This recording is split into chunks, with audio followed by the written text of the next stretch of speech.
This year in the National Auto Insurance Study, we once again surveyed customers to rate their satisfaction with their auto insurer. Compared to last year, what we find is that the customer satisfaction has hit a 5-year low, driven primarily by a tremendous drop in satisfaction with the premium or the cost that they're paying for the insurance coverage. Now, this is in stark contrast to the results we published a year ago. During the recession, what we found is customers were delighted, relatively speaking, to be paying the same price when so much around them was costing more.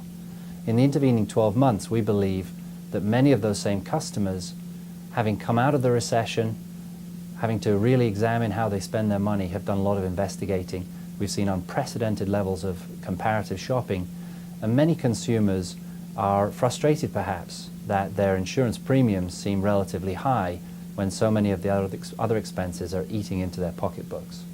The study presents the overall satisfaction index scores for each of the carriers profiled, but that index is comprised of 5 factors: policy experience, the price, satisfaction with billing and payment, customer interaction, and finally claims for those customers who have reported having a claim recently. What we found this year is that for the last 4 years we've seen the importance weight that customers attribute to the price gradually increasing, and it now accounts for more than 18% of their overall experience with their carrier.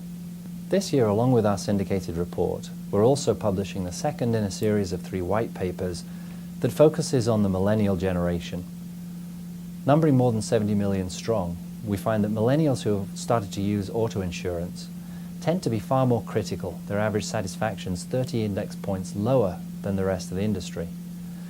Along with that comes a greater propensity to make comments about their experience, positive and negative, and often to do so via the internet on tweet or blogs or Facebook. We've seen already that many of those people who are entering the market will look to those recommendations and referrals when making their own purchase decisions, which leads many carriers to ask us how better to serve this group if they're so critical. Interestingly, we find that many of the same things that drive satisfaction for baby boomers are also important for the Generation Y segment, but the relative prioritization is dramatically different. For example, the number one driver of satisfaction, the number one KPI for the baby boomers, things like welcome packets, membership magazines and other newsletters and so forth.